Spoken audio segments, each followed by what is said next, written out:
चलिए नमस्कार, मैं विनोद वैष्णव और आप सभी देख रहे हैं न्यूज़ 21 टीवी एवं पॉजिटिव। आज हम मौजूद हैं पृथला गांव में। पृथला गांव में आप देख रहे होंगे जेसीबी के द्वारा सफाई कराई जा रही है। आप देखेंगे जेसीबी के ऊपर दीपक डागर का पोस्टर भी लगा हुआ है।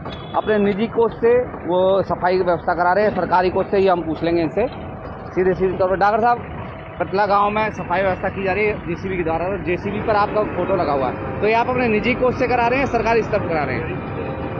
पूरे पृथला विधानसभा क्षेत्र को आपके दीपक डागर की राम राम।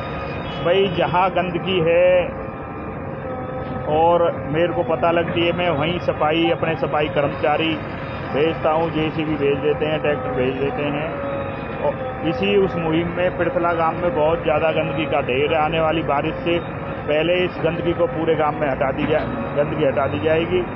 और आज दूसरा दिन है और ये जेसीबी जब तक यहाँ रहेगी, जब तक पूरे गांव की गंदगी सफाई हो जाए, उसके बाद 4-5 आदमी छोड़ दिए जाएंगे, वो सफाई करके जाएंगे। पूरे गांव में लाइट लगवा दी हैं, आप देख लो, खंभों पे लगा के आप देख लें। डॉक्टर साहब, ये बता दो, जो सफाई हो रही है आप अपने निजी कोष से करा रहे हैं, किसी सरकारी स्तर पर कोई ये भाई साहब, ये अपने निजी कोष से ही सफाई का पूरे पृथला विधानसभा में काम चल रहा है, साफ सफाई का। तो कब तक चलता रहेगा ये? जब तक दीपक डागर रहेगा, जब तक चलता रहेगा। चुनाव तक या चुनाव के बाद तक? जब तक दीपक डागर रहेगा, जब तक चलता रहेगा, इसी तरीके से। चलिए, अच्छा डॉक्टर साहब, लाइट और लगवाई है, एक बार वो दिखा दें। देखिए, यहाँ के स्थानीय जो ग्रामीण, उनसे भी हम जान लेंगे कि दीपक डागर जो बोल रहे हैं वो सही भी बोल रहे हैं नहीं। हालांकि हर गाँव में हम कवरेज कर रहे हैं, तो हर गाँव में दीपक डागर की यही पहल है कि गाँव वाले बता दें कि कितने दिन जेसीबी चलवानी है, तो गांव वालों से पूछ करके जेसीबी चलती है, ना कि नेता के कहने से। सरपंच के सहयोग जी, हमारे जो सरपंच है यहाँ, उनके सहयोग से। भाई, जब तक काम का सहयोग नहीं मिलेगा, जब तक मैं एकला तो कुछ कर ही नहीं पाता। सरपंच साहब के सहयोग से काम चल रहा है। अच्छा, वो पूरा साथ दे रहे हैं। हर गांव में ऐसे हर गांव में साथ दे रहे हैं। सब सरपंच लोग हैं, मौजूद आदमी हैं, अपने युवा साथी हैं। सबको साफ सफाई चाहिए और सबको मेरे जैसा बंदा भी चाहिए भाई, साफ सफाई जो करवा सके। अच्छा, उनकी बात मान सके। जी वैसे क्या नाम, आपका नाम बताओ? संजय जी, कहाँ के रहने वाले? मोहल्ला बताओ। मोहल्ला ये पत्थर वाला मोहल्ला है, हरिजन चौपाल के पास में। तो जो साफ सफाई हो रही है, कौन करा रहा है? ये दीपक डागर जी करा रहे हैं। अभी तक किसी ने ऐसा कराया नहीं है। बहुत अच्छा काम करा रहे हैं। लाइटें भी आने वाले समय में विधायक कैसे देखना चाहोगे? और बिल्कुल ऐसे ही, हम तो ऐसे ही उसको विधायक देखना चाहेंगे, जो कि साफ हर एक चीज को ध्यान दे। जो अभी ध्यान दे रहे, तो बनने के बाद तो बहुत कुछ करेंगे।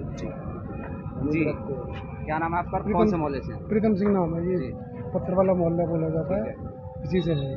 क्या कहेंगे, साफ सफाई हो रही है दीपक डागर? हाँ, बहुत बढ़िया लग रहा है जी, बहुत अच्छे हैं। और कुछ कहना चाहेंगे इनके बारे में? हाँ, बहुत बढ़िया जी। अगली बार नेता विधायक बने, ऊपर तक जाएं, बीजेपी की सरकार आए दोबारा।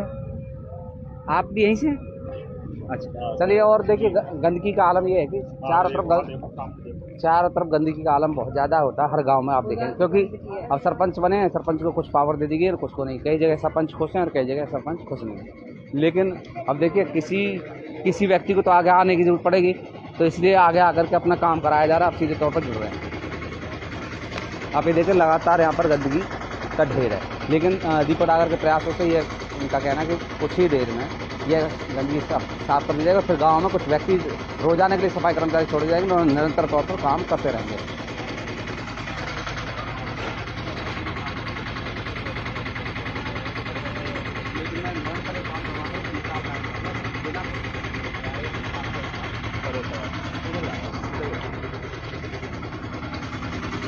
अच्छा डॉक्टर साहब, ये बताओ, चलिए देखिए, निश्चित तौर पर चुनाव नज़दीक है, तो चुनाव के लिए हर आदमी अपना एफर्ट करता है अपनी तरफ से। और आप एक अलग तरीके से काम कर रहे हैं कि निरंतर अपने निजी कोष से पैसा लगाना, जेसीबी पहुंचा देना, ट्रैक्टर पहुंचा देना, पैसा भी लगता है लाजमी है। और फिर आगे भविष्य में क्या होगा, एक अलग बात है। तो ये कब तक, मतलब क्या सोच के आपने किया, कहाँ से प्रेरणा ली आपने? पत्रकार बंधु, मैंने प्रेरणा ली है जो हमारे महान व्यक्तित्व थे, जैसे चौधरी चरण सिंह थे, अटल बिहारी वाजपेयी थे, हमारे प्रधानमंत्री माननीय मोदी जी हैं, हमारे सांसद कृष्णपाल गुर्जर जी हैं, और हमारे युगों में ऐसे जन्म लेते हैं जैसे हमारे योगी जी हैं उत्तर प्रदेश के। मैं उनके जैसा इतना बड़ा तो शायद ना बन पाऊँ, पर मेरी इच्छा है मैं भी ऐसे काम करूं जो उनके चरणों तक तो पहुंचूं। जैसे योगी जी वहाँ बुलडोजर चलवाते, आप भी बुलडोजर चलवा रहे हो? भाई हम बुलडोजर चलवा रहे हैं साफ सफाई के लिए, और वो चलवा मतलब एक ही बात है भाई, वो भी गंदगी हटा रहे हैं और हम भी गंदगी हटा रहे हैं, काम वही है। हम साफ सफाई करवा रहे हैं, वो गुनाह को खत्म कर रहे हैं। बुलडोजर से ही चल रहा है क्या सारा कहना काम। चाहेंगे पृथला गांव के लोगों के लिए? भाई मैं तो पूरे पृथला गांव के लिए और पृथला वासियों के लिए और पूरी विधानसभा के लिए, भाई अगर जहां गंदगी है, जहां साफ सफाई नहीं है, जहां लाइटिंग नहीं है और जो भी कोई समस्या है, अगर मेरे को पता लग जाती तो मैं अपने यहाँ पे जाके कर देता हूँ।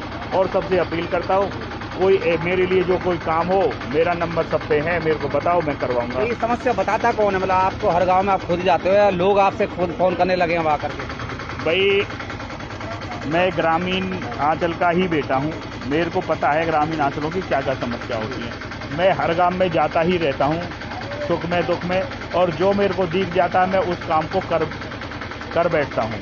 ये मतलब कितने लोगों की अब अगर आपसे बात करें कि आपसे आ जाइए, चलते बात करते हैं। आपके लगभग इस विधानसभा में लगभग 102 गांव है, कुछ गांव हैं, कितने गांव में इस तरीके की आप सर्विस दे चुके हैं, मतलब साफ सफाई करवा चुके ऐसे में कम से कम 50 गांवों में साफ सफाई है, लाइटिंग है, छोटे मोटे जो मंदिरों के काम हैं, और अपनी पुलिया बनवाना, नालों की सफाई करना, ऐसे में कम से कम 50 गांवों में काम कर चुका हूँ। हैं? अब निरंतर अगले गाँव में आप प्रयास कर रहे हैं आगे हाँ। बढ़ने का। अच्छा, एक कारवां चलता रहेगा। अगवानपुर शायद आपके विधानसभा में पड़ता है, वहाँ से मेरे पास बहुत फोन आते हैं। हाँ, मैंने शायद आपका नंबर भी उन लोगों को शेयर किया। ठीक ठीक। वहाँ समस्या बहुत ज़्यादा है, हाँ। उस और कभी गए हैं आप? फिरोजपुर में काम चल रहा है, अच्छा। वहाँ लाइट लगवा दी है, और छोटे मोटे और काम थे, एक मंदिर का काम था वो करवा दिया है। अब अगवानपुर में मैं अब कावड़ लेने जा रहा हूँ, उसके बाद अगवानपुर की जो भी समस्याएं हैं उन्हें सबको करेंगे, जो हमारी बस की बात रहेगी। चलिए, धन्यवाद। आप सीधे तौर पर जुड़ रहे हैं